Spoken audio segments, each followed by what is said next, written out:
Movie की शुरुआत में हमें कायला नाम की लड़की को दिखाया जाता है जो कि अपने डॉग का इलाज करवाने के लिए अस्पताल आई थी। वहाँ पर उसके साथ एक आदमी और होता है। डॉक्टर उसको अंदर बुलाती है और उसके डॉग्स की मेडिसिन के बारे में उसको समझाती है। डॉक्टर कायला से पूछती है कि तुम्हारे साथ ये आदमी कौन है, जिस पर वो बोलती है कि इसका नाम एलटी है और ये मेरे डैड का कमांडिंग ऑफिसर है। तभी सीन शिफ्ट होता है और हमें एक रेसलिंग रिंग को दिखाया जाता है। वहाँ पर एलटी कुछ लोगों को ट्रेन कर रहा था, जिससे हमें पता चलता है कि वो फाइटिंग के मामले में काफी अच्छा है। इसके बाद वो वहाँ से निकलता है और एक पुलिस स्टेशन जाता है। वहाँ पर वो कायला की थेरेपिस्ट एलेक्स से मिलता है और बाद में वो कायला की बड़ी बहन से भी मिलता है, जो उसको बताती है कि कायला का किसी ने किडनैप कर लिया है। वहाँ पर एक डिटेक्टिव भी होता है जो कायला की फैमिली से सवाल कर रहा था, लेकिन उन्हें कायला के बारे में बस इतना ही पता होता है कि वो अचानक से गायब हो गई। कायला की बहन बाहर जाती है। वहाँ पर एलटी भी आता है। वो उससे कहती है कि उसे किसी भी तरह कायला को ढूंढना होगा। वो कहती है कि पुलिस के पास लोगों के गायब होने की कंप्लेन आती रहती है, इसीलिए वो किसी भी मैटर को सीरियसली नहीं लेते। वो एलटी से कहती है अब वही है जो कायला को वापस ला सकता है। जिसके बाद एलटी एक बार में जाता है। वो वहाँ पर लोगों को कायला की फोटो दिखाता है और उनसे पूछता है कि क्या उन्होंने इसे कहीं पर देखा है, जिस पर कुछ लोग उसे बार में फोटो दिखाने से मना करते हैं और वो उससे फाइट करने लगता है, लेकिन वो उन सबकी अच्छी धुलाई करता है और वहाँ पर सबको फोटो देखने के लिए बोलता है, पर उसे वहाँ पर कायला के बारे में कुछ भी पता नहीं चलता और वो वहाँ से चला जाता है। अब इसके बाद एलटी फिर से एलेक्स से मिलने जाता है जो कायला की थेरेपिस्ट थी। वो उससे पूछता है कि क्या वो कायला के बारे में कुछ और इन्फॉर्मेशन दे सकती है जो उसे ना पता हो। वो बोलती है कि कायला एक बहुत ही अच्छी लड़की थी और उसे पजल सॉल्व करना अच्छा लगता था। वो बोलती है कि कायला ऐसी लड़की नहीं थी जो किसी भी प्रॉब्लम से भाग जाए, उसको जरूर किसी ने किडनैप किया है। ये सब सुनने के बाद वो वहाँ से चला जाता है। अब कायला का अपहरण हुए पूरा 1 साल बीत जाता है, लेकिन उसका कोई पता नहीं चलता।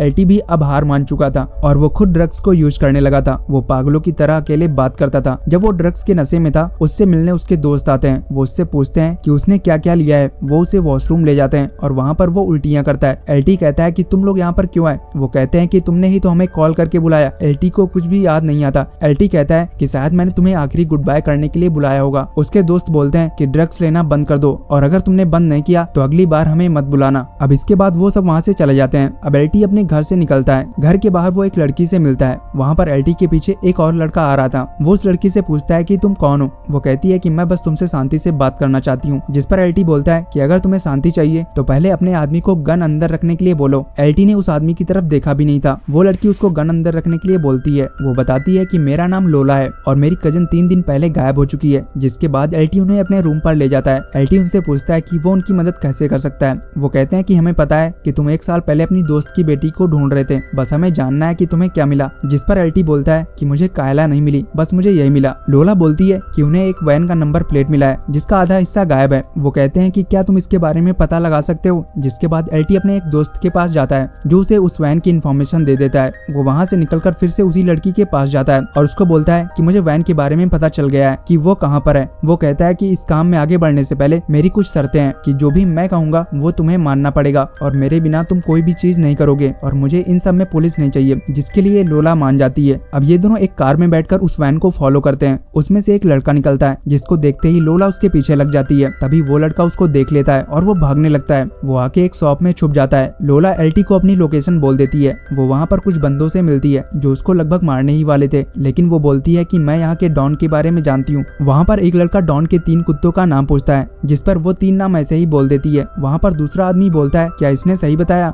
जिस पर वो कहता है कि मुझे नहीं पता। अब वो सब समझने लगते हैं कि शायद ये लड़की सच कह रही है और वो यहाँ के डॉन को जानती है, इसलिए वो लोग खुद ही उस लड़के को लाकर उसको हैंडओवर कर देते हैं। इस लड़के का नाम नेथन होता है। अब वो सब नेथन को एक कुर्सी से बांध देते हैं और उसके मुंह में पट्टी लगाते हैं। वहाँ पर लोला और उसका भाई एजे ढेर सारी पानी की बोतल लाते हैं। एलटी नेथन को कायला की फोटो दिखाता है, जिस पर वो बोलता है कि मुझे इसके बारे में नहीं पता। वो सब उसके मुंह में कपड़ा डालते हैं और उसके ऊपर से पानी डालने लगते हैं, जिससे उसका दम घुटने लगता है। एलटी उसको फिर से उठाता है और पूछता है कि वो कहाँ पर है, लेकिन वो गुस्से से बोलता है कि मुझे नहीं पता। जिसके बाद ये सब वही प्रोसेस फिर से रिपीट करते हैं। उसके ऊपर कपड़ा रखकर और पानी डालते हैं, जिससे उसकी हालत अब और खराब हो जाती है। एलटी फिर से उससे पूछता है कि कायला कहाँ पर है, जिस पर उसका वही जवाब होता है, मुझे नहीं पता। एलटी उसको बोलता है कि मैं तुम्हें जिंदगी भर ऐसे ही टॉर्चर करता रहूंगा जब तक तुम मर नहीं जाते या फिर जब तक तुम कुछ बोल नहीं देते। और वो उसे फिर से पूछता है कि क्या तुम इसको जानते हो, जिस पर नेथन बोलता है कि हाँ मुझे पता है इसके बारे में। वो कहता है कि कुछ लोग मुझसे ये काम करवाते हैं जिसके बदले में वो मुझे ढेर सारा पैसा देते हैं। वो खुद ही कोई लड़की को चूज करते हैं और फिर उसे एक लोकेशन पर छोड़ने के लिए बोलते हैं। अब वो सब नेथन के हाथ खोल देते हैं। तभी उसके पास एक कॉल आता है। एलटी उससे कहता है कि वैसे ही बात करो जैसे कि तुम हमेशा करते हो। अगर तुमने कोई भी होशियारी दिखाई तो मैं तुम्हें मार दूंगा। फोन पर वो लोग नेथन को एक नई लड़की वियांका को किडनैप करने के लिए बोलते हैं।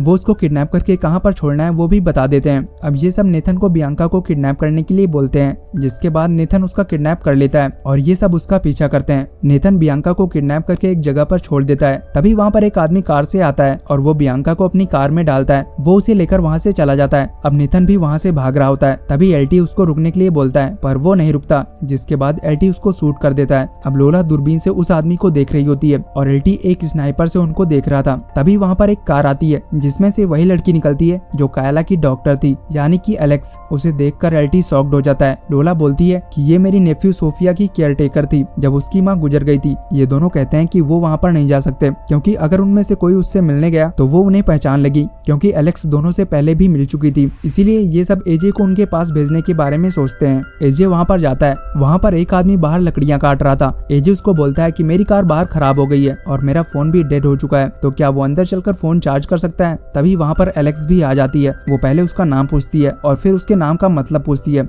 जिस पर वो कहता है कि मैं नहीं बता सकता। वो कहती है कोई बात नहीं। अब वो उसे अंदर चलने के लिए बोलते हैं। तभी वहाँ पर एक आदमी जो गेट के पास खड़ा होता है वो वहाँ से निकल जाता है और पास में एक दूसरे घर में आता है। उस घर के पास एलटी और लोला भी थे। ये दोनों उस आदमी को देखकर वहाँ पर छुप जाते हैं। वो आदमी पहले अंदर जाता है, फिर वहाँ पर बाहर लॉक लगाकर निकल जाता है और फिर से उसी घर में आ जाता है जहाँ पर एलेक्स और बाकी लोग थे। एलेक्स एजे को वहाँ पर सबसे मिलवाती है। वो वहाँ पर ग्राहम से भी मिलता है जो कि एक मैजिशियन था और उसने ही बियांका को किडनैप किया था। वो सब बार बार एजे को अपने नाम का मतलब बताने के लिए बोल रहे थे और वो खुद भी एजे का मतलब गेस कर रहे थे। इधर एलटी और लोला उसी घर में जाते हैं जहाँ पर वो छुपे थे। जब वो घर के अंदर जाके देखते हैं तो वहाँ पर उन्हें ढेर सारी लड़कियां उनको मिलती हैं। वहाँ पर लोला की कजन सोफिया भी होती है और जिस लड़की को अभी हाल में उन लोगों ने किडनैप किया था, यानी कि बियांका, वो भी वहाँ पर होती है। पर एलटी को अपने दोस्त की बेटी कायला वहाँ पर नहीं मिलती। सोफिया लोला को बताती है कि ये लोग हमें ड्रग्स देते हैं और हमें अलग अलग लैंग्वेज सिखाते हैं। जब हम लोग वो लैंग्वेज सीख लेते हैं तब ये हमें दूसरे देश के बड़े लोगों को बेच देते हैं। वहाँ पर एक फीबी नाम की लड़की लोला और एलटी को देखकर डर जाती है और वो उनके साथ चलने से मना कर देती है। लोला एलटी को बोलती है कि तुम बाकी लड़कियों को यहाँ से लेकर जाओ, मैं इसे लेकर आती हूँ। जिसके बाद एलटी वहाँ से चला जाता है। इधर एजे उन सबको बता रहा था कि उसकी कार पास में खराब हो गई है। एलेक्स एजे से बोलती है कि पहले तुम यहाँ पर लंच कर लो, फिर डैन तुम्हें तुम्हारी कार तक छोड़ देगा। डैन वही बंदा होता है जो सबसे पहले दूसरे घर पर गया था, जिस पर एजे अपनी नई कहानी शुरू करता है और वो बोलता है कि वो उसकी गर्लफ्रेंड के साथ यहाँ पर आया था और वो उसे बीच रास्ते में छोड़कर चली गई। उसका फोन भी डेड है, इसीलिए वो यहाँ पर अपना फोन चार्ज करने के लिए आया था, जिससे वो किसी को कांटेक्ट कर सके।